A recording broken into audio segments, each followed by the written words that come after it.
प्यार करने वाले दो प्रेमी को फिर से कत्ल कर दिया गया। दोनों साथ में एक दूसरे जगह भाग जाते हैं, लेकिन परिवार के कुछ लोग उसे बहला-फुसला कर बुला लेते हैं और बुलाने के बाद पहले तो धमकी देकर दोनों को अलग करते हैं, लेकिन लड़की अपने जिद पे रहती है कि मैं शादी करूँगा तो सिर्फ उसी से करूँगा, और घर वालों उसके जिद के आगे अपना गुस्सा को रखते हैं और उस लड़की को मौत के घाट उतार देते हैं और दफना भी देते हैं। लेकिन लड़का भी अचानक गायब हो जाता है। लड़का के घर वालों जाकर पुलिस स्टेशन में रिपोर्ट लिखाते हैं, लेकिन पुलिस उतना सीरियस नहीं लेती है। तो लड़का के जो बाबूजी होते हैं वह वीडियो बना के सोशल मीडिया पे डालते हैं, तो तुरंत ही फिर पुलिस एक्टिव होती है और उस लड़की को कब्र से बाहर निकाला जाता है, पोस्टमार्टम किया जाता है, पता चलता है कि वह लड़की का कत्ल हुआ है। आइए पूरा कहानी सुनने के लिए वीडियो पर बने रहे। नमस्कार, आप देख रहे हैं द रियल क्राइमर, मैं आपके साथ रंजीत गुप्ता। अगर हमारा मेहनत पसंद आए तो वीडियो को लाइक करें, चैनल को सब्सक्राइब करें और कमेंट करके यह ज़रूर बताएं कि सानिया के साथ हुआ वह सही हुआ या गलत हुआ। बागपत में एक मुस्लिम परिवार रहा करता था। उस मुस्लिम परिवार में एक लड़की होती है जिसका नाम सानिया होता है, उम्र 17 वर्ष होता है। और वहीं बागपत में एक और परिवार रहा करता था जिस परिवार में एक लड़का होता है 18 वर्ष का, उसका नाम सागर होता है। सागर के पूरा परिवार हिमाचल में रहा करते थे, लेकिन हर एक पर्व त्यौहार में अपना गांव आया करते थे बागपत, और यहाँ अपना गांव पर ही त्यौहार मनाया करते थे और फिर वापस लौट जाया करते थे हिमाचल। लेकिन सागर को वहीं बागपत की एक लड़की जो सानिया होती है उससे प्यार हो जाता है, और वह यही 2025 में होली के त्यौहार पर सागर अपने पूरा परिवार के साथ घर आता है बागपत, और अपनी जो प्रेमिका थी सानिया उससे मिलती है और दोनों में काफ़ी लंबा बातचीत होता है। लेकिन सानिया सागर से बोलती है कि अब जुदाई नहीं रहा जाता, अब तुमसे दूर नहीं रहा जाता, क्यों ना हम दोनों शादी कर ले। लेकिन परिवार के तो इसमें सहमति नहीं होता, क्योंकि जो सागर था वह हिंदू परिवार से आता था और जो सानिया थी वह मुस्लिम परिवार से आती थी। दोनों का परिवार इसमें कभी राज़ी ही नहीं होते। तो सागर और सानिया प्लानिंग बनाते हैं कि क्यों ना हम लोग चुपचाप तरीके से यहाँ से भाग जाएं।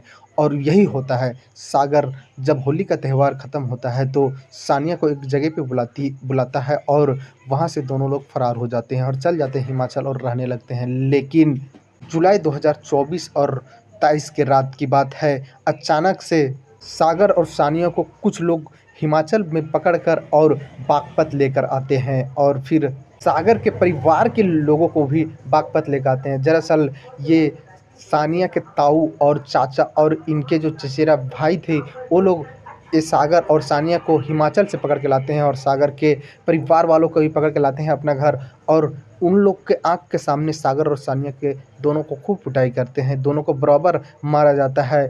और सागर के परिवार वालों और सागर को वहाँ से बोलकर भेज दिया जाता है कि अगर दोबारा तुम सानिया से मिलने का कोशिश मिले तो तुम्हें जान से मार दिया जाएगा।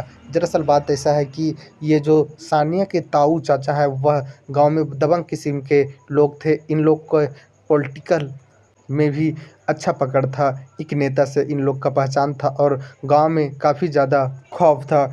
जब सागर के परिवार वालों से बोला गया कि अब सागर सानिया के इर्द गिर्द नहीं दिखना चाहिए, नहीं तो उसको जान से मार देंगे, तो सागर के परिवार वालों सागर को ले जाते हैं और सागर को अपना घर में मना रहे थे। तभी पता चलता है कि 2 दिन बाद सानिया का मौत हो गया है, और यह चीज़ जो है वह सागर के परिवार वालों को खटकने लगता है। सागर फिर से गायब हो जाता है। सागर का परिवार वालों सागर को खूब ढूंढने का कोशिश करता है, लेकिन सागर का कहीं पता नहीं चलता है। तो सागर के जो पिता होते हैं रामपल, वह वहीं बागपत के पुलिस स्टेशन में फ़ोन करता है और बोलता है कि हमारा बेटा सागर गायब है। हमारा बेटा सागर एक लड़की जो मुस्लिम परिवार से है सानिया, उससे प्यार किया करता था। और दोनों भाग जाते हैं और हिमाचल से दोनों को पकड़ के लाते हैं सानिया के चाचा और ताऊ, और दोनों को पिटाई करके सागर को छोड़ देते हैं, लेकिन सानिया को अपने पास ही रख लेते हैं। और सानिया का अचानक आज मौत हो गया है और उसे दफना भी दिया गया है।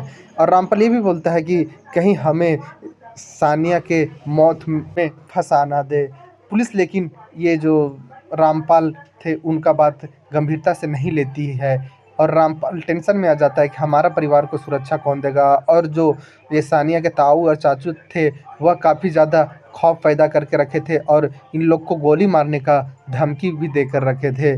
तो फिर लास्ट में रामपाल यादव एक दूसरा उपाय लगाते हैं, एक वीडियो बनाते हैं 50 से 60 सेकंड का, और डीएम, एसपी और मुख्यमंत्री को ये बताते हैं कि हमारा परिवार को सुरक्षा दें, हमारा परिवार को खतरा है, हमें कुछ लोग मारने का धमकी दिए हैं। यह वीडियो जब सोशल मीडिया पर वायरल होता है तो पुलिस फिर हरकत में आती है और ये रामपाल यादव के घर आती है, इससे पूछताछ करती है, बयान नोट करती है और पहुंच जाती है सानिया के घर। सानिया के घर जब पुलिस पूछती है और सानिया के बारे में पूछती है कि सानिया कहाँ है, तो उनके परिवार वालों बताते हैं कि सानिया का टीवी से मौत हो गया 3 दिन पहले। पुलिस को पहले बताया गया रामपाल द्वारा था कि सानिया का कत्ल किया गया है और उनके परिवार वाले बोल रहे थे टीवी से मौत हुआ है और बिना पोस्टमार्टम किए हुए दफना दिया गया है। उसके बाद पुलिस उस जगह पे जाती है जहां सानिया का लाश को दफनाया गया था और खुदाई करके उस लाश को, सानिया के लाश को निकालती है और उसे पोस्टमार्टम के लिए भेज देती है। और इधर पुलिस फिर इनके ताऊ और चाचा को उठाते हैं, सानिया ताऊ और चाचा को। और जब पुलिस स्टेशन में पूछताछ करते हैं तो ये दोनों टूट जाते हैं, कहानी सुनाते हैं, बताते हैं साहब जो सानिया थी वह भाग गई थी और अलग बिरादरी में शादी करना चाह रही थी और वह काफ़ी ज़्यादा जिद पे आ गई थी कि मैं शादी करूँगा तो सिर्फ सागर से वरना किसी से नहीं। और जब सानिया और सागर को दोनों को समझाने बुझाने के बाद सागर चला जाता है, लेकिन सानिया अपने जिद पे अड़ी रहती है और तकिया दबाकर फिर सानिया का हम लोग जान से मार देते हैं और उसका लाश को दफना देते हैं और गांव में यह हल्ला कर देते हैं कि सानिया का अचानक से टीवी से मौत हो गया है। गांव वाले भी उसके ऊपर कोई उंगली नहीं उठाते, इसलिए कि वह दबंग किस्म के इंसान था।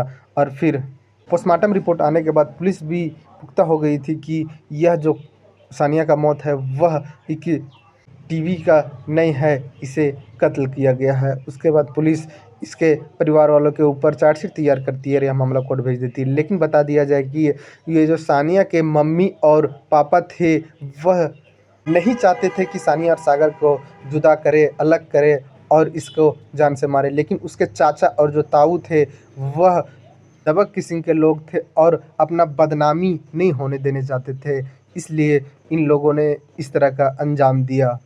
अब देखा जाए कि कोर्ट इन परिवार वालों को क्या सज़ा देती है, लेकिन अभी भी प्यार करने वालों को बंधक बनाकर मारा जाता है और फिर नहीं मानने पर उसका कत्ल भी कर दिया जाता है। कब तक ऐसा होता रहेगा?